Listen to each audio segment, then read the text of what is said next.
future is here. How smart cities can leverage data technology to improve air quality. Big data has brought some big changes into our lives, but few people know that data technology is helping to solve problems with the environment. So, how can we fight air pollution with the use of data technology? What does the WHO say about air pollution? And what does the coronavirus pandemic expose about the quality of air? Hey folks, welcome back to Next Tech Ventures. We are back with another interesting video. Today, we are going to talk about how smart cities can leverage data technology to improve air quality. So without any further ado, let's get into this video right away. Even though the world has made a lot of progress at managing and controlling air pollution, it is still one of the biggest problems in the modern world. Not only is the current climate crisis a result of the bad effects of air pollution, but it's also threatening ecosystems and individual and public health. Because of this, death and illness rates are going up all around the world. The World Health Organization says that about 7 million people die each year because of air pollution. Ground-level ozone, particles, and nitrogen dioxide have all been labeled as major pollutants that hurt people's health in a big way. In 2020, for example, a U.S. research team found that COVID-19 patients who were exposed to more harmful air pollutants were 9% more likely to die. The coronavirus pandemic has exposed a number of shocking truths, one of the most shocking of which is our acceptance of polluted air. When the number of kilometers driven in personal vehicles fell dramatically, the skies over the greatest cities on the globe took on a color that left many of the locals surprised. At the same time, researchers revealed that exposure to poor air quality may increase a person's susceptibility to the coronavirus. These findings were made possible because of the use of big data technology. It will also help in the process of developing solutions. These findings highlight how years of efforts to raise awareness about the hazards of climate change have resulted in actions to preserve public health. Furthermore, it demonstrates how little we currently know about how the quality of the air we breathe impacts our health. It is more critical than ever to invest in research to increase our understanding of the connection between air quality and health in the wake of the pandemic so that we can take precautions to protect ourselves from future pandemics. When some areas of the world have returned to their pre-lockdown state, people are discussing how to maintain this improvement in air quality. Since a large number of individuals desire an improvement in the quality of the air they breathe, it is possible that cities may require improved data on air quality in order to formulate new policies. Fortunately, the monitoring of air quality in smart cities has made substantial progress over the course of the past 5 years. Big data will determine the success or failure of smart cities, and it also has the potential to help these communities overcome the environmental difficulties they confront. When collecting information on the air quality, smart cities should follow the guidelines that are stated below. The first guideline is by increasing the data resolution. It is necessary for cities to have higher data resolution in order to improve their air quality. Because of this, communities are required to measure the quality of the air in different locations, rather than just a select few. This is significant because the levels of pollution that can be found in different areas of a city might vary greatly from one spot to the next.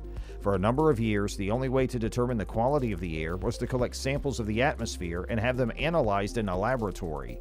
Nevertheless, this method was both time-consuming and costly. In recent years, sensors have been created that are capable of measuring the quality of the air in real time. These sensors are often quite compact and portable, which makes them convenient for application in a wide variety of contexts. In addition, they are inexpensive, which makes them valuable for the monitoring quality of air.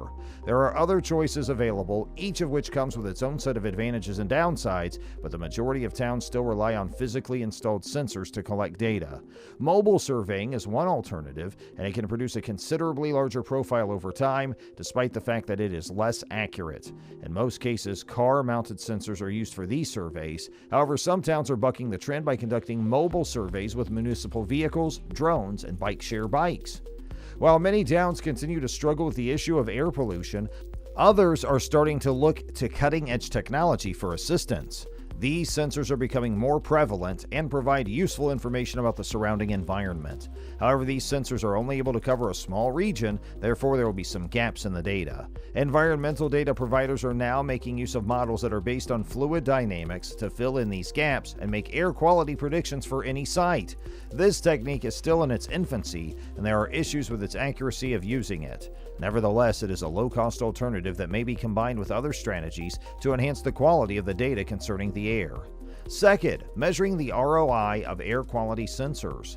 Monitoring air quality is an important way for cities to protect public health, but it can be hard to figure out how to pay for it. There are numerous air quality measurement technologies available, each with its own set of advantages and disadvantages. Some technologies are more expensive than others, but it's possible that they may produce more data or are more accurate. In the end, the choice of which technology to use depends on what the city needs and how much money is available.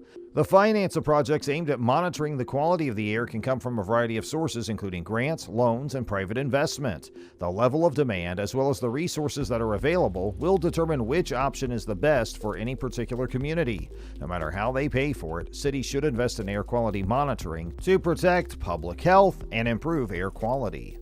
There are a few different ways that ROI can be measured. One approach is to consider the economic benefits of people not becoming sick as frequently. This covers things like spending less time in the doctor's office or hospital, as well as spending less money on medication.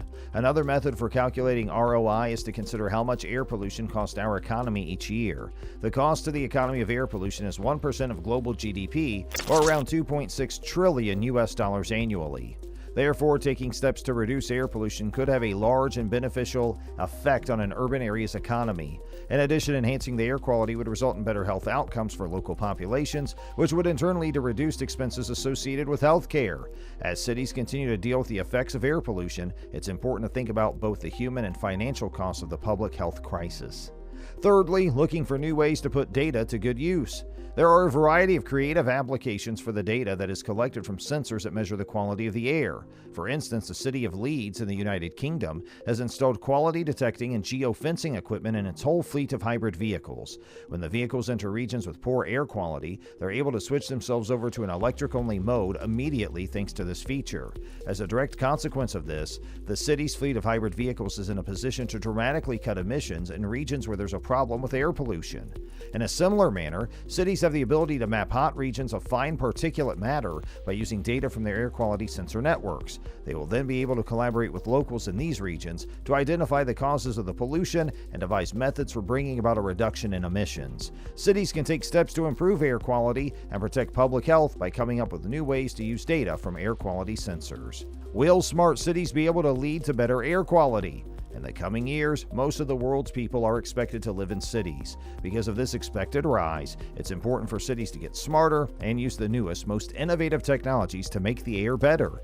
It'll be interesting to see in the future if smart cities lead to less air pollution around the world. So, this was all about this video. I hope you liked the information given in the video, and if you have anything on your mind, feel free to comment below. Also, don't forget to like, share, and subscribe to get more videos like this. And hit that bell icon too to make sure you get the notification of the latest updates on our channel. And thanks for watching!